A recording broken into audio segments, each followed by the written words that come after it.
What if I told you with just 3 ETFs you could own almost every stock in the world and have a built-in safety net? Sounds way too simple, right? But that's exactly what the 3 ETF portfolio does. Today, I'll show you why this strategy has been a game changer for passive investors looking for growth and stability. But here's the problem. Most people don't invest like this. Instead, they build an overly complicated portfolio thinking that more stocks and ETFs mean better diversification. But in reality, they end up with no real strategy and tons of overlap. Let me show you an example. This investor has 28 holdings in their portfolio, which sounds diversified, right? But when you look a little bit closer, they own SPY, VU, QQQ, and VTI, all ETFs that have similar stocks. And on top of that, they bought individual shares of Costco, Palantir, Amazon, Coca-Cola, AMD, and Nvidia, companies that are already inside of those same ETFs. The result of this is that their portfolio isn't actually diversified. It's just a bunch of big stocks dominating all of the movement in their portfolio.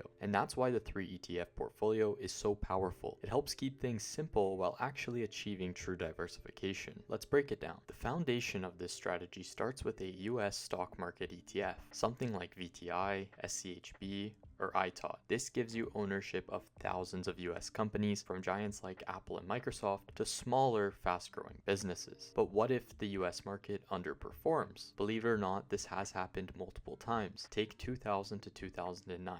Often called the lost decade. The S&P 500 went nowhere for almost 10 years, hit hard by the dot-com crash in 2002 and the great financial crisis in 2008. Meanwhile, international and emerging markets outperformed. So if you only invested in US stocks during that time, your returns would have been pretty disappointing. And that's exactly why the second piece of this portfolio is so important, a global stock ETF. This could be something like VXUS, IXUS, or VEU, giving you exposure to companies across Europe, Asia, and emerging markets. That way, you're not just betting on the US economy, you're investing in the entire world. Okay, but what if you don't trust international stocks? Maybe you believe that the US is the best place for long-term growth and will remain as the world's economic powerhouse. The beauty of the 3 ETF portfolio is that you can adjust all of these exposures yourself, which is something we'll cover just after we reveal the third and final piece of this puzzle, and that is holdings in bonds or money markets. These funds focus on providing steady dividend returns, offering more stability with significantly less volatility compared to stocks. They're less concerned with the performance of the US or international markets and more focused on interest rates. Even during times of economic uncertainty, these funds can help stabilize your portfolio and provide a modest cushion, further enhancing its diversification. Now that we've covered the foundation of the 3 ETF portfolio, this is where you can begin to add your own custom touch. Now, this strategy is inspired by the Bogleheads, a group of investors who developed a few sample portfolios with different allocation strategies. Let me give you 2 examples of common portfolio splits using the 3 ETF strategy. The first case we can look at is the more risk-tolerant investor. This strategy might look like this: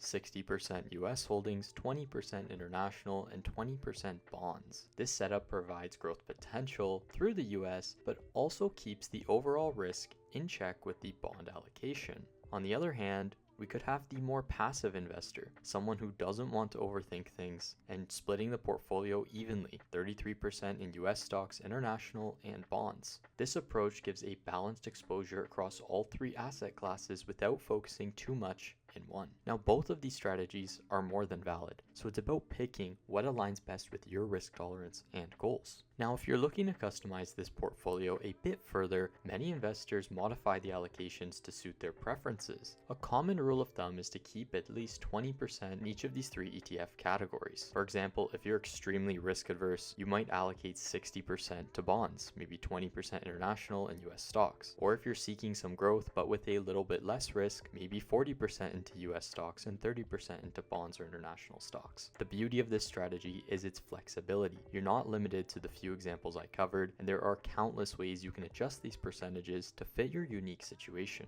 Now, there's one more modification you could make to this strategy, and that's swapping the bond holding for a dividend growth ETF. While this isn't a part of the traditional Boglehead strategy, it's more of a modern adaptation that some investors have started to explore. By doing this, you'd maintain the same foundation of the portfolio portfolio, but add something like a CHD or VYM or a similar dividend growth ETF, one of these funds that have low volatility and can try to provide some sort of income stream for the portfolio. Now keep in mind that there is some risk associated with this change. Bonds play an important role in the portfolio, providing both stability and reducing volatility. By removing them and adding a dividend growth ETF, you increase your exposure to the US markets, which could potentially impact the overall balance and risk profile of the portfolio. However, there are also benefits. If the US markets experience a successful bull run, this change could give you better opportunities to capture that upside. Ultimately, it all comes back to what we discussed earlier: building a portfolio that aligns with your goals and risk tolerance, and finding a strategy that works for you.